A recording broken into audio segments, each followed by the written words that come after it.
père que je connais pas forcément parce que c'était un temps où j'étais pas forcément né. Hansen Lorentzen, on va les mettre dans défense de quartier. Défense de quartier ou défense à tout faire plutôt. Ouais, dans défense à tout faire. Je vais mettre dans défense à tout faire. Surtout pour Hansen. Il y a beaucoup trop de titres pour les mettre moins que ça. On va les mettre en bas de défense à tout faire, mais voilà. Il y a une mémoire collective qui est un peu oubliée. Alors par contre, je te dis mémoire collective, mais pour nous Français, hein, parce que tu parles à Liverpool de la défense Hansen Lorentzen ou Hansen Thompson, leur parle pas pour beaucoup de supporters de Liverpool qui ont plus de 50 ans, leur parle pas de Van Dijk. Hein. Van Dijk, c'est une parenthèse enchantée hein, pour eux. Le vrai central qui a tout gagné, c'est Alan Hansen. Déjà à l'époque, c'était le fameux Continental Game de Liverpool, était un formidable relanceur, passe courte et notamment jeu long, parce qu'il était un point fondamental de si on n'arrivait pas à relancer court, boum, tac, sur Dalglish, paf, sur les côtés, sur Keegan, et puis ça courait. Ce mélange de passing game et de kick and rush qui était propre au jeu de Liverpool. Du coup, défense de fer non, à tout faire. À tout faire, pardon, my bad. Campbell Touré d'Arsenal. Ça a sa place dans les toutes meilleures paires de l'histoire du football anglais. Alors peut-être moins hégémonique que, on va en parler après, une paire type Ferdinand Vidic qui a su vraiment dominer sur le temps long. Mais rien que par rapport au succès d'Arsenal sur cette période-là, je peux les mettre dans la défense de fer. Ouais. Moi je les mets dans la défense de fer. Je les ai mis un peu plus bas, j'ai mis dans défense à tout faire. Oui, mais pourquoi pas aussi. Ouais. L'exploit est incroyable, mais la période dure 2 ans, quoi.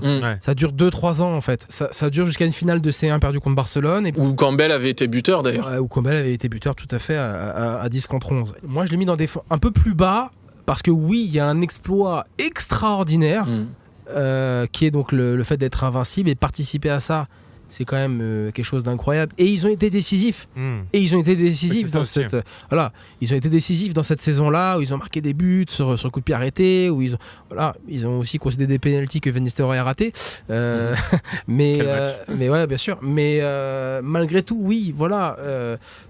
C'est une charnière qui a été décisive, mais qui manque pour moi de longévité ouais. Et de titres européens aussi, il faut le dire. C'est quoi Carragher hyper moi je l'ai mise je vais défense de Liverpool. Même moi je vais trancher dans le vif. Je l'ai mis dans One Hit Wonder. Voilà, je l'ai mis dans le tube de l'été. Parce qu'il y a le miracle d'Istanbul. Oui, voilà, faut le dire la vérité. Tube de mai. Voilà, tube de mai. Parce que sinon, franchement, on a les images de Carragher qui se fait défoncer par Thierry Henry. Et j'ai envie de te dire, ils s'en prennent 3 en une mi-temps quand même. Bien sûr, mais voilà. Donc moi, je l'ai mise dans What It Wonder parce qu'effectivement, il y a le côté un peu hargneux qui participe un peu à la. Mais associé à cet exploit. Voilà. C'est tout. Donc moi, je veux pas allonger le débat. C'est le côté. Malgré tout, c'est une charnière qui a été longue, qui a eu de la longévité. C'est une charnière qui a gagné plusieurs titres de Coupe d'Europe, on l'oublie. Pour ça, je l'ai mis en What It Wonder pour le miracle d'Istanbul. Voilà. Mais après, ça aurait pu être une mention honorable. C'est vrai. Malgré tout, il y a quand même, ça fait partie d'une défense centrale historique et anecdotique dans le sens, il y a une histoire à raconter. Si elle n'est pas dans ce top, je pense que ce n'est pas choquant. La défense centrale de l'Euro 2004. Ah oui. Delas, Traianos, Delas, Michalis, Kapsis. Alors celle-là. Ouais. Alors je trouve ça couillu de l'avoir mis. Ouais, mais parce que. Mais en même temps, sur une compète comme celle-ci. Ouais, moi je comprends qu'on puisse à minima la mentionner. C'est quand eux même. qui la gagnent, quoi, limite l'Euro. Ouais, avec puis pouf les t'as Zagourakis, il est sympa. T'as qui il y avait Nicopolidis dans le but aussi, qui fait la compète de sa vie. Mais après, c'est dur de ne pas les mettre dans One Hit Wonder. Mais oui, la défense centrale, Kapsis, Traianos, Delas, elle a traumatisé la compétition. En fait. Vraiment, cet Euro 2004. Donc, en quart de finale, tu joues la France. Favori. En demi-finale, tu joues la République tchèque. Faut voir ce que c'est que l'équipe de République tchèque à l'époque. Faut voir les joueurs qui contiennent. Baroš, Liverpool, Kollers, Dortmund, c'est des Nedved, mais c'est un truc de fou, on se rend pas compte. Et en finale, Et en finale, c'était les favoris. C'était les la favoris. République tchèque était favorite de cette compétition. Et donc, tu prends pas de but contre la France. Tu prends pas de but contre la République tchèque que t'emmènes quand même en prolongation. Et tu prends pas de but en finale contre le Portugal. Donc, à domicile, le Portugal. Donc, tu joues 180 plus 105, puisqu'à l'époque, c'était le but en argent contre la République tchèque. Je crois qu'il y a 2-1. Je crois qu'il marque la République tchèque quand même. Je crois qu'il y a 2-1. Il y a 2-1 au but en argent. Moi, je vois 1-0, le but de Traianos Delas juste avant au pire moment possible, juste avant la fin de la première prolongation. Je peux me tromper, mais pour moi, ça finissait à 1-0. Vous l'avez peut-être aussi. Ce qu'a réalisé la Grèce à l'Euro 2004, c'est le coup parfait. C'est le coup parfait. En plus, elle est décisive, cette défense centrale. Oui, elle est décisive et surtout, encore une fois, c'est le socle de l'identité de jeu de l'équipe. C'est-à-dire que s'il n'y a pas cette défense, il n'y a pas cette Grèce et il n'y a pas ce parcours-là, quoi. C'est ça.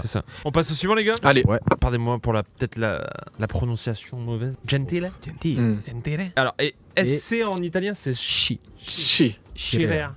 Les gars. Alors, qu'est-ce qu'on dit? Moi, j'ai mis défense de fer. C'est peut-être pas un nom qui est très connu du grand public. Dans la mémoire collective de la Juve, des 3 ballons d'or, de Platini, etc., c'est Boniek, c'est Platini et tout ça. C'est aussi... Alors là, on est dans un autre type de défense. On est dans le paroxysme du marquage individuel.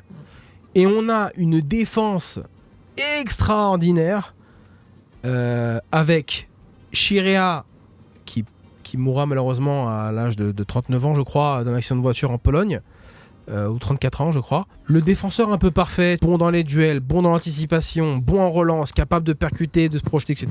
Et Claudio Gentile, qui était surnommé Kadhafi, parce qu'il était né en Libye et qu'il avait une petite ressemblance avec Kadhafi, et qui est un peu ce défenseur de rue, rugueux, etc. Kempes disait de lui qu'il vous marquera même... jusqu'à la douche, limite. Jusqu'à la douche, jusqu'aux toilettes. Oui, j'ai dit jusqu'aux toilettes. Et d'ailleurs, avant les matchs à Maradona, il disait ici on joue au foot, on joue pas à l'école de danse. C'était un peu ce genre de mec, tu vois. Genre de mec, un peu la grande gueule. Donc, Thierry Lauré italien. Ouais, mais t'avais toute la défense, avec Carboni qui était un peu l'élégant, voilà, t'avais cette défense hyper complète, hyper complémentaire de la Juve et aussi de l'Italie de Bearzot qui va gagner la Coupe du Monde en 82. Voilà. Donc Gentile qui est un peu le stopper, qui navigue un peu à droite, qui va manger les chaussettes dans cette zone un peu de central droit. Chirea en libéraux, mais central, libéraux, tu vois, il n'est pas que libéraux, tu vois, il couvre la profondeur. Il est capable de faire stopper, il est capable de faire défenseur, il est capable de tout faire, tu vois.